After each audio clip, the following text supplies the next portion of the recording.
Alors j'ai reçu un message il y a pas longtemps sur Instagram d'une personne me disant qu'elle allait acquérir son premier boîtier réflexe et elle me demandait comment choisir un objectif. Cette personne étant totalement débutante dans le domaine, elle était un peu perdue. Et je me rends compte que je n'ai jamais fait de vidéo là-dessus, alors que c'est quand même la base. J'ai fait une vidéo sur comment choisir sa caméra, mais pas pour l'objectif. Donc je me rattrape tout de suite sur cette vidéo. Alors elle est destinée vraiment aux débutants, hein. On va parler de choses assez basiques, mais je pense que ça va pouvoir quand même en aider plus d'un. L'idée, c'est vraiment de vous donner une sorte de guide, voilà, en 10-20 minutes, que vous puissiez saisir un petit peu mieux le sujet, comprendre un petit peu mieux le vocabulaire du domaine de la photographie et de la vidéo, et surtout savoir quelles questions vous devez vous poser avant d'acheter et choisir un objectif. Allez, sans plus tarder, c'est parti!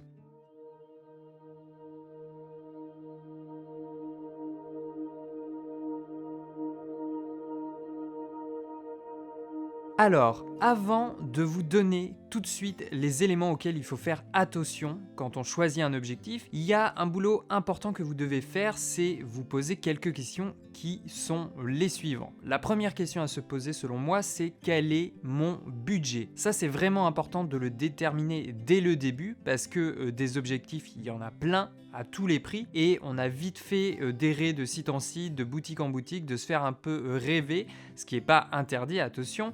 Mais si vous connaissez votre budget, automatiquement, vous aurez votre gamme d'objectifs et donc ça va réduire le champ des possibles. Alors pour vous donner des fourchettes, grosso modo, mais ça peut être légèrement différent d'une marque à une autre, en dessous de 500-600 €, on est plutôt sur une gamme d'objectifs entrée de gamme.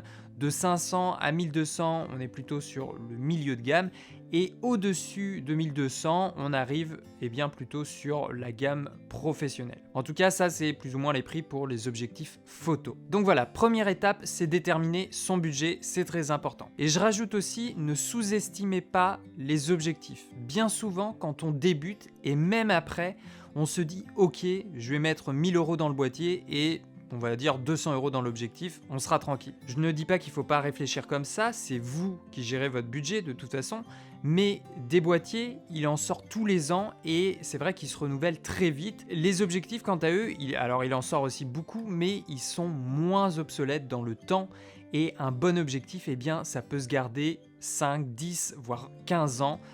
S'il n'y a pas de casse entre les deux. Et surtout, il faut bien comprendre que l'objectif a une grande part de responsabilité dans la qualité d'une image, et ce, peu importe le boîtier dont il va être équipé. Donc voilà, surtout ne pas sous-estimer la valeur d'un objectif, c'est un vrai investissement dans le temps, et voilà, très important, déterminer son budget. Ensuite, toujours selon moi, bien sûr, la deuxième question qui est très importante à se poser, c'est pour quelle activité, qu'est-ce que vous allez prendre en photo, qu'est-ce que vous allez filmer, quels vont être vos domaines de photographie. C'est très important d'en avoir une idée maintenant. Alors, bien sûr, quand on débute, on n'a pas forcément une idée très claire, un objectif très défini de ce qu'on veut faire. Voilà, on veut juste prendre des photos, commencer à progresser, et de toute façon, ça va se décider plus tard, les affinités viennent par la suite, mais vous devez quand même bien avoir une petite idée en tête. Est-ce que vous êtes plutôt portrait, reportage, paysage, photo animalière, sportif, soirée? Bref, tout ça, ça va vous aider à déterminer, à cibler le type d'objectif idéal pour votre pratique. Alors, je fais tout de suite la transition avec les caractéristiques d'un objectif. Elles sont très importantes à connaître et à comprendre. C'est surtout ça en fait le plus important quand on débute, il faut comprendre les caractéristiques d'un objectif. Alors la première, eh bien, c'est la focale. La focale, pour ceux qui ne connaissent pas bien ce terme, c'est la distance entre le foyer optique et le centre de la lentille. Ça, c'est ce qu'on appelle la distance focale, et donc ça fait référence à une des caractéristiques d'un objectif. Elle s'exprime en millimètres. Par exemple, si je prends cet objectif, c'est souvent un des premiers chiffres qui est annoncé, 50 mm. Voilà, ça, c'est ce qui concerne la focale. Maintenant, évidemment, on a différentes gammes de focales. Généralement, on en a 3. On a les courtes focales, donc 14 mm, 20 mm, 28 mm. C'est ce qu'on appelle également les grands angles. Ça nous offre un point de vue très large de la scène. Et on les utilise habituellement plutôt pour du paysage ou encore de l'architecture. Alors je vous redonne les termes que vous allez souvent entendre. Donc courte focale, grand angle ou encore ultra grand angle. Ça, généralement, ça correspond à des focales en dessous du 10 mm. Attention à ne pas confondre avec le fisheye qui a aussi un angle de champ très large, mais lui, il intègre des déformations assez marquées. Ensuite, on a les focales standards, donc 35, 50, 85 mm et éventuellement jusqu'au 105 mm. On appelle ça des focales standards parce qu'en fait, généralement, on dit que le 50 mm, eh bien, ça correspond à peu près à l'angle de champ de la vision humaine. On parle aussi souvent de focales de portrait. Elles nous permettent d'avoir un bon compromis entre l'angle de champ et la profondeur de champ. Pour le reportage également, le 35 mm est souvent utilisé et conseillé parce qu'il commence à isoler un sujet et en même temps, il l'intègre toujours dans son environnement. Et puis enfin, on a les longues focales. On parle aussi de téléobjectifs, donc à partir du 100 mm, 200 mm, 400, 600 mm. Là, on est sur des objectifs qui vont souvent être utilisés pour aller chercher une action, un sujet lointain. Donc voilà, pour de l'animalier, de la photo sportive, et ça arrive aussi de temps en temps pour du portrait. Donc ça, c'est la première caractéristique importante à prendre en compte quand on cherche un objectif. Vous avez vu à quel point ça va avoir un impact déjà sur votre photo. Ensuite, dans le titre d'un objectif, quand il y a un seul nombre, par exemple 50 mm, ça veut dire que l'objectif est fixe. Maintenant, s'il y a deux nombres, par exemple 24-70 mm, c'est ce qu'on appelle un zoom, c'est un objectif avec une distance focale variable. Donc ça vous parle peut-être déjà, mais je préfère reprendre bien depuis le début. Maintenant, généralement avec les focales, l'échelle a pour référence le plein format. Quand il y a écrit un 50 mm, on parle d'un 50 mm sur un capteur plein format, donc 24-36. Maintenant, il y a d'autres tailles de capteurs. Une des plus courantes, c'est le capteur APS-C. Il est un peu plus petit que le 24-36. Et si vous montez un objectif plein format sur un capteur APS-C, là il va falloir prendre en compte en fait ce qu'on appelle le coefficient multiplicateur de focale. Alors je ne vais pas rentrer plus dans le détail de ce qui se passe optiquement entre votre objectif et le boîtier, mais voilà, ce qu'il faut savoir c'est que ce coefficient est légèrement variable d'une marque à une autre. Généralement Sony, Nikon, Pentax ça va être à peu près 1,5 et pour Canon plutôt 1,6. Donc si je monte par exemple le 50 mm EF sur le Canon M50, qui est un boîtier au capteur APS-C, eh bien on multiplie 50 par 1,6 et en fait on a plutôt un 80 mm équivalent full frame. Donc on a un angle de champ plus resserré que si on équipe ce 50 mm sur un capteur plein format. Donc ça quand même c'est très important à prendre en compte parce que imaginons qu'il y a un objectif qui vous intéresse, vous voyez des photos sur les réseaux sociaux, vous dites oui c'est cet objectif que je veux, mais peut-être que la photo a été prise avec un boîtier plein format, mais vous êtes équipé avec un capteur APS-C et donc quand vous allez monter l'objectif sur votre boîtier, eh bien l'angle de champ sera plus petit. Donc voilà, ça c'est aussi un élément à prendre en compte. Maintenant, comment savoir si c'est un objectif plein format ou APS-C? Eh bien très souvent c'est indiqué dans la description de l'objectif en toutes lettres, ou sinon il y a aussi des abréviations qui sont propres à chaque marque. Si je reprends l'exemple du 50 mm, vous voyez juste à côté on a le sigle EF qui correspond justement à la monture full frame de chez Canon. Donc on sait que c'est un objectif plein format. S'il y avait écrit par exemple EFS, ça serait un objectif APS-C, toujours pour la marque Canon. Donc ce sigle, il correspond à la monture de l'objectif, il est très important et chaque marque a le sien. Chez Sony, eh bien c'est FE, Nikon c'est FX, maintenant avec leurs nouveaux hybrides c'est aussi la monture Z. Bref, tout ça évolue dans le temps, mais dans tous les cas, vous pouvez trouver assez facilement les informations sur Internet. Ensuite, l'information qui va suivre souvent dans le titre d'un objectif, c'est ce qu'on appelle l'ouverture. Alors je vais pas trop rentrer non plus dans le détail parce que j'ai déjà fait une vidéo sur ce sujet, le triangle de l'exposition, et si vous êtes débutant, d'ailleurs je vous conseille vivement d'aller la voir, vous avez le lien qui s'affiche quelque part. Grosso modo, ce qu'il faut retenir, plus l'ouverture est grande et plus votre objectif est ce qu'on appelle lumineux, plus il y a de rayons qui vont venir toucher le capteur. Alors attention, dans les chiffres, ça peut prêter un peu confusion au début, plus le chiffre est petit, donc f1.4, f1.8, f1.2, plus le diaph en fait est ouvert et donc c'est ce qu'on appelle avoir une grande ouverture. Et f5.6, f8, f11 et au-delà, ça c'est ce qu'on appelle une petite ouverture. Généralement, eh bien, les objectifs à grande ouverture sont plus chers. Les focales fixes ont souvent l'intérêt d'avoir de grandes ouvertures. Les zooms, eux, peuvent avoir des ouvertures plus fermées, voire quand vous avez deux chiffres dans le titre d'un objectif, par exemple f3.5 à f5.6, là ça signifie que l'ouverture est coulissante.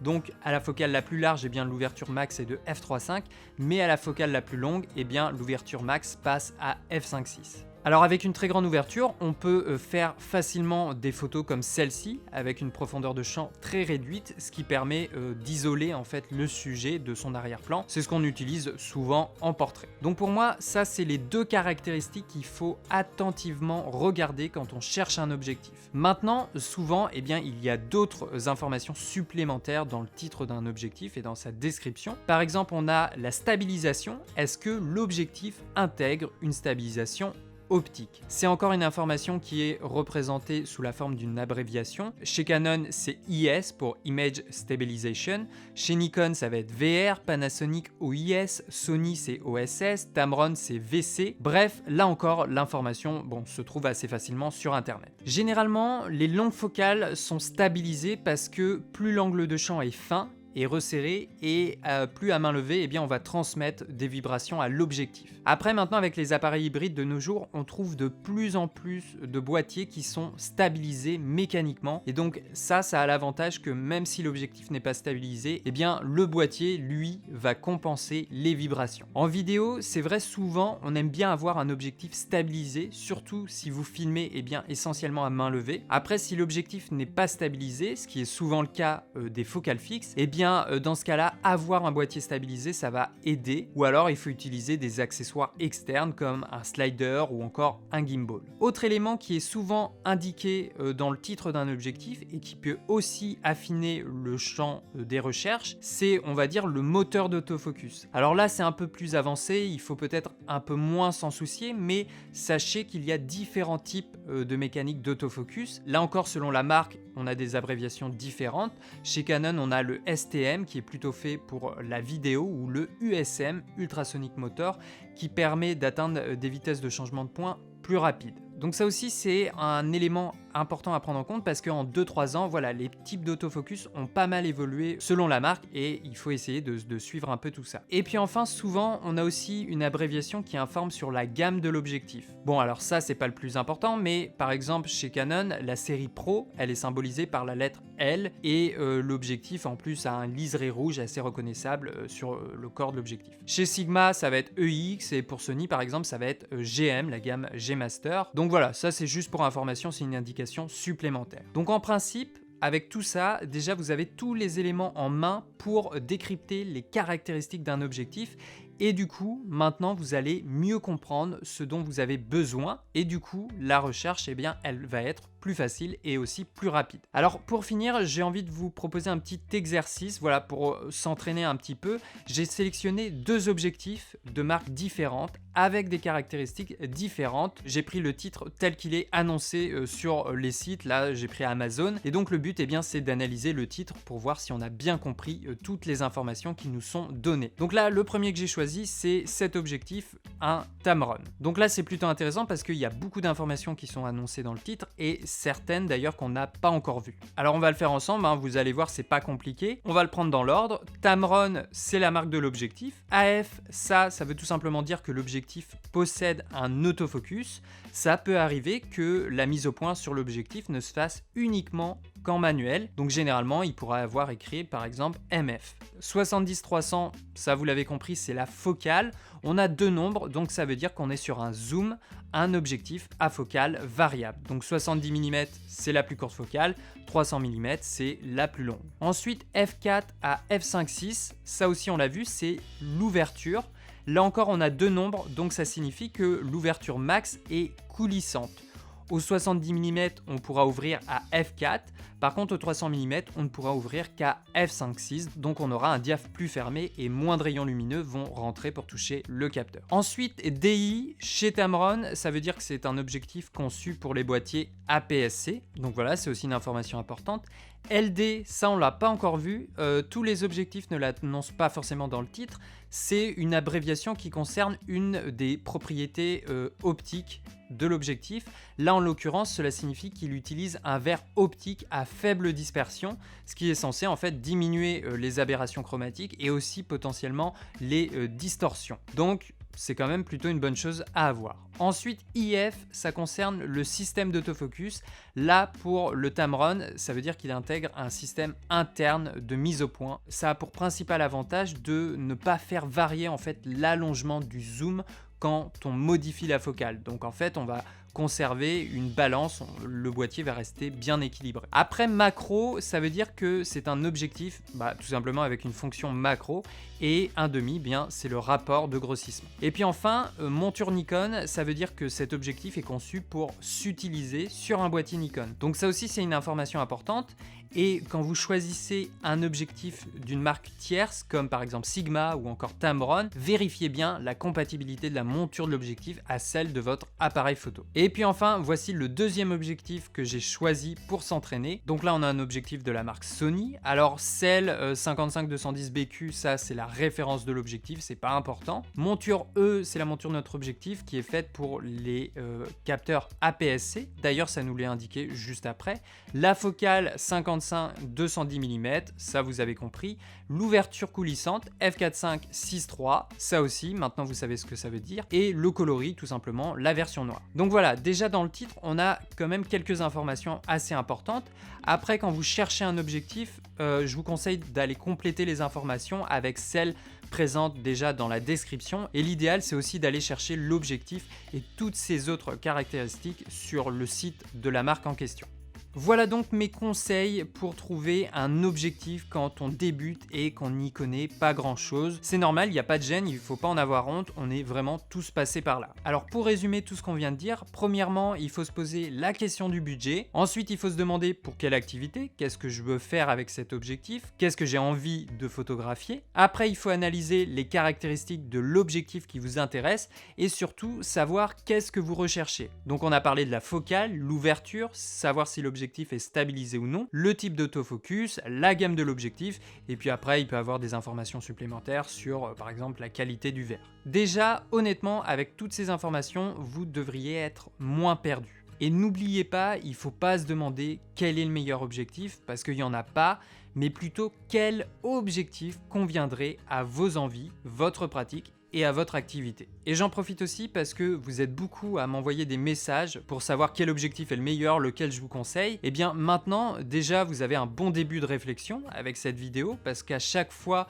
moi en fait je vous réponds un peu la même chose, c'est quel est votre budget, pour quelle activité. Et après, une fois que vous avez analysé toutes ces caractéristiques, on va dire ça c'est la partie théorique, pour se décider c'est aussi bien d'avoir un visuel et concrètement voir les photos qui sont faites avec cet objectif. Du coup c'est ce que je vous conseille aussi, par exemple sur les réseaux sociaux comme Instagram ou Flickr ou encore 500px, vous pouvez rentrer dans le champ de recherche le hashtag de votre objectif et généralement il y aura déjà des photos qui ont été prises avec cet objectif. Alors souvent il y aura de la retouche derrière, mais ça peut déjà vous donner une idée plus concrète de ce que vous allez pouvoir faire avec. Voilà les artistes, c'est la fin de cette vidéo. J'espère qu'elle n'a pas été trop longue, mais voilà, je trouvais que c'était une vidéo importante à faire et j'étais étonné de ne pas encore l'avoir faite. Ça va venir compléter la vidéo que j'avais faite sur comment choisir une caméra. Et puis après aussi, si vous débutez, je vous conseille d'aller voir la vidéo sur le triangle d'exposition qui est une des choses fondamentales de la photographie et de la vidéo. Donc voilà, c'était une vidéo vraiment pour les néophytes, les débutants, mais je trouvais que c'était quand même nécessaire de passer par là, par toutes ces réflexions et de prendre le temps de se poser les bonnes questions. Ça va vous permettre de comprendre beaucoup plus rapidement l'environnement et le vocabulaire de la photographie et en faisant aussi cet effort, vous allez voir, vous allez progresser beaucoup plus rapidement. Voilà, j'espère que ça vous a plu. N'hésitez pas à laisser un petit message dans les commentaires. Est-ce que vous aussi, vous posez toutes ces questions quand vous cherchez un objectif? Allez, ici derrière la caméra, ciao les artistes!